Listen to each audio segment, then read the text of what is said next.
ہمارے ہاں عام طور پر اس رات کے بارے میں کچھ فضیلتیں منسوب ہیں، مثلا یہ کہ شب برات میں سالانہ بجٹ تقسیم ہوتا ہے، سال بھر کے امور کا فیصلہ ہوتا ہے، رزق، شادی، اولاد، حج، موت، بیماری، فراخی، تنگی، عزت، ذلت، حادثات، غمی، خوشی۔ اس رات بعض لوگوں کو مردوں میں لکھ دیا جاتا ہے۔ تو یہ سب باتیں جو ہے من گھڑت ہیں، ان میں سے کسی ایک چیز کی بھی حقیقت نہیں۔ یہ سب کچھ لیلۃ القدر تقدیر کی رات میں ہوتا ہے، نہ کہ شعبان کی 15 رات میں۔ اسی طرح اگر آپ 15 کو آتش بازی کرتے ہیں یا حلوہ پکاتے ہیں تو وہ آپ کا لوکل کلچر تو ہو سکتا ہے، اس کا اسلام سے کوئی تعلق نہیں، کیونکہ اس کے بارے میں نہ کوئی تعلیم قرآن پاک سے ہم کو ملتی ہے اور نہ ہی نبی صلی اللہ علیہ وسلم کی سنت سے۔ مثلا اس رات میں کیا ہوتا ہے؟ حلوہ پکایا جاتا ہے اور دوسروں کو کھلایا جاتا ہے، مردوں کی فاتحہ دلائی جاتی ہے، چراغاں کیا جاتا ہے، کینڈلز وغیرہ لوگ چھتوں پر جلاتے ہیں، اور اب اس کی جگہ دوسری بجلی کی بتیاں بھی جلائی جاتی ہیں، آتش بازی کی جاتی ہے، گھروں میں خاص طور پر رنگ روغن کیا جاتا ہے، صاف کیا جاتا ہے۔ لیکن اگر غور کیا جائے تو ان میں سے کوئی بھی چیز اپنی اصل کے اعتبار سے قرآن اور سنت سے نہیں ہے۔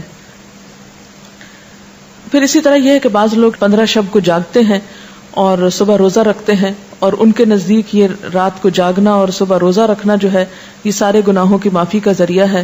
اس کے بارے میں ایسی کوئی بشارت یا کوئی فضیلت کسی صحیح حدیث میں نہیں آئی۔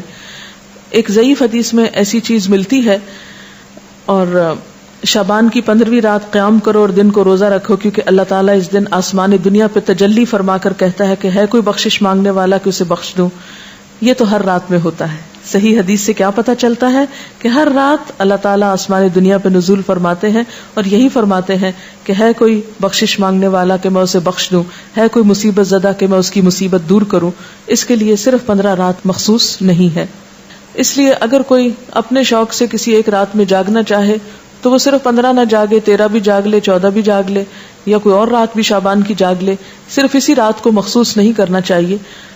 عام طور پر لوگ یہ کہتے ہیں کہ کیا فرق پڑتا ہے، کوئی نیکی کرتا ہے تو کرتا رہے، تو ٹھیک ہے، وہ ان کی مرضی، لیکن اگر کوئی یہ سمجھے کہ اس نیکی سے میرے سارے گناہ معاف ہو جائیں گے یا میرے اگلے پچھلے گناہوں کی صفائی ہو جائے گی، تو ایسی کوئی توقع نہیں رکھنی چاہیے۔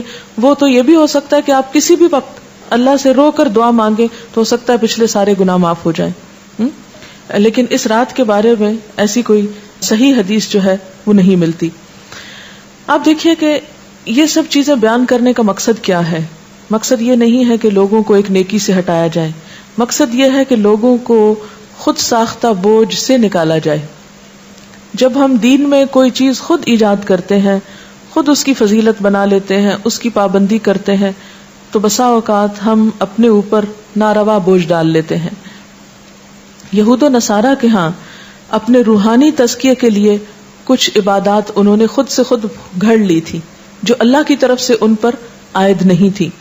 آہستہ آہستہ کیا ہوا، وہ اصل عبادات سے بالکل دور چلے گئے اور خود ساختہ عبادات اپنی گردن پر لاد لیں، اور نتیجہ کیا ہوا کہ وہ ایک وقت آیا کہ وہ بالکل دین سے بیگانہ ہو گئے۔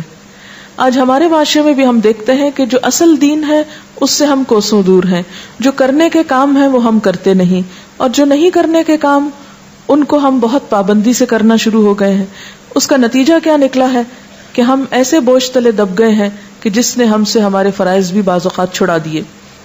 ہمارے ہاں یہ رات یعنی شعبان میں خاص طور پر 15 شعبان کی رات شب برات کے نام سے مشہور ہے، جس کو شب رات کہتے ہیں۔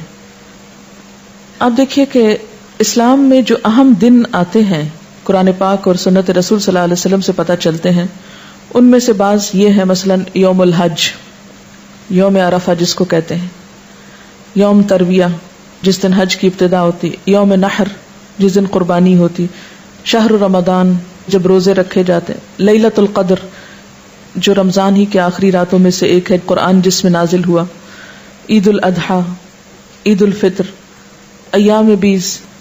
پھر اسی طرح یوم الجمعہ اس کی فضیلت آئی ہے، سورۃ الجمعہ بھی ہے، اسی طرح ایام تشریق ہیں، یا کچھ اور دن بھی ہو سکتے ہیں جن کا براہ راست ذکر جو ہے وہ قرآن پاک میں نہیں آیا۔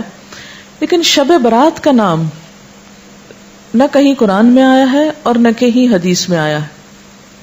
شب برات نہ قرآن میں نہ حدیث میں.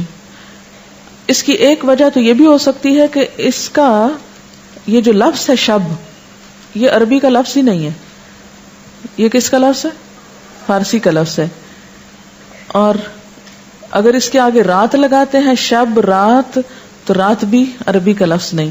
اور اگر آپ اس کے آگے برات لگاتے ہیں، شب برات، تو برات بھی عربی کا لفظ نہیں. یہ شاید سنسکرت کا لفظ ہے جو شادی میں برات آتی ہے. بعض لوگ یہ کہتے ہیں کہ اس کا نام شب براءت ہے. براءت کہتے ہیں بیزاری کو، جیسے سورۃ توبہ کے شروع میں آپ نے پڑھا براءۃ من اللہ ورسولہ. سورۃ توبہ کی ابتدا اسی سے ہوتی ہے. تو براءت کا لفظی معنی کیا ہوتا ہے؟ بیزاری. تو اس رات میں کس کی کس سے بیزاری اگر شب براءت کہتے ہیں، حالانکہ براءت کوئی نہیں بولتا. تو یہ اپنی ترکیب کے اعتبار سے بھی کوئی اسلامی ترکیب نہیں ہے، اور نہ ہی کوئی اسلامی اعتبار سے اس کی کوئی فضیلت یا اہمیت یا حقیقت بنتی ہے. شب برات جو ہے یا شب رات جو ہے، ہمارے ہاں عام طور پر باقاعدہ جشن کی شکل میں منائی جاتی ہے. حالانکہ اسلام میں جشن کے دن صرف دو ہیں، عید الفطر اور عید الاضحیٰ. ایک آیت جو عام طور پر اس رات کے بارے میں قرآن پاک سے کوٹ کی جاتی ہے وہ سورۃ الدخان کی یہ آیت ہے، انا انزلناہ فی لیلۃ مبارکۃ انا کنا منذرین فیہا یفرق کل امر حکیم. اس آیت کے بارے میں لوگوں نے یہ مشہور کر رکھا ہے کہ یہ 15 شعبان کے بارے میں ہے. یعنی سورۃ دخان کی یہ آیتیں عام طور پر آپ دیکھیں گے کہ ٹیلی ویژن میں 15ویں شب کو مختلف پروگرامز کے شروع میں کوٹ کی جاتی ہیں، پڑھی جاتی ہیں، اور لوگوں کو اس آیت کے ریفرنس سے یہ بتایا جاتا ہے کہ یہ 15 شعبان ہے. حالانکہ اس آیت کا نزول کب ہوا؟ مکہ میں ہوا، اور مکہ میں معراج سے قبل. اور پھر اس آیت میں جو بات پتہ چلتی ہے وہ کیا کہ اس مبارک رات میں قرآن پاک نازل کیا گیا، انا انزلناہ فی لیلۃ مبارکۃ. قرآن پاک ہی کی ایک اور آیت سے کیا پتہ چلتا ہے کہ قرآن پاک کب نازل ہوا؟ آپ بتائیے. رمضان میں نازل ہوا. سورۃ البقرہ کی آیت شہر رمضان الذی انزل فیہ القرآن، کہ رمضان وہ مہینہ ہے جس میں قرآن پاک نازل کیا گیا. پھر وہ رات شعبان میں کیسے آ گئی؟ پھر دوسری بات یہ ہے کہ سورۃ القدر کے شروع میں کیا آتا ہے؟ انا انزلناہ فی لیلۃ القدر. اور لیلۃ القدر کون سی ہے؟ تقدیر کے فیصلے اس رات میں ہوتے ہیں، نہ کہ 15 شعبان کی رات کو. اور پھر آپ دیکھیں کہ اس میں ان آیتوں میں جو میں نے آپ کے سامنے سورۃ الدخان کی پڑھی ہیں، ان میں آتا ہے فیہا یفرق کل امر حکیم. فیہا سے مراد کیا ہے؟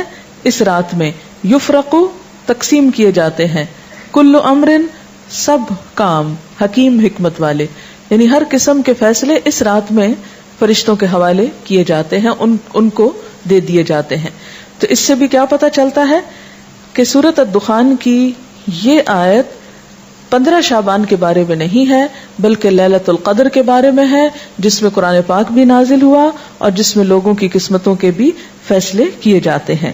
یہ سب باتیں اس لیے مشہور ہوئی کہ ان کی اصل حقیقت پر غور نہیں کیا گیا، اور صرف دیکھا دیکھی یا سنا سنائی میں یہ چیزیں عام کر کے لوگوں میں اتنی پھیلا دی گئیں کہ اگر کوئی شخص اس کے بارے میں یہ بتائے بھی کہ یہ درست نہیں تو عموماً اسی کو برا بھلا کہا جاتا ہے اور ان چیزوں پر اصرار کیا جاتا ہے. یہ تھی اصل حقیقت جو میں نے آپ کے سامنے رکھی ہے. اگر آپ چاہیں تو اس کو قبول کر لیں، اور چاہیں تو آپ وہی کریں جو آپ کرتے رہتے ہیں، کیونکہ میرا حساب بھی اللہ کے ذمہ ہے اور آپ کا بھی. ہم میں سے کوئی کسی کا ذمہ دار بنا کے نہیں بھیجا گیا، ہر ایک کو خود جواب دہی کرنی ہے. فرض یہ بنتا ہے کہ جو بات انسان کو معلوم ہو وہ دوسروں تک پہنچا دے. تو خلاصہ کیا ہے ساری گفتگو کا کہ نمبر 1 کہ بابرکت رات جس کی طرف سورۃ الدخان میں اشارہ کیا گیا ہے وہ لیلۃ القدر کی رات ہے، اور لیلۃ القدر رمضان کی رات ہے، 15 شعبان کی رات نہیں ہے. اور اس کے علاوہ جو رسم و رواج عموماً اس رات کے حوالے سے کیے جاتے ہیں وہ اسلامی کلچر کا حصہ نہیں.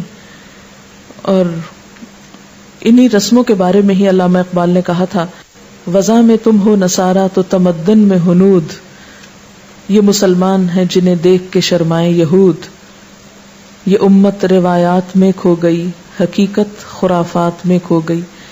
تو بات یہ ہے کہ خرافات اتنی عام ہو گئی ہیں کہ اصل حقیقت ہماری نظروں سے اوجھل ہو گئی ہے.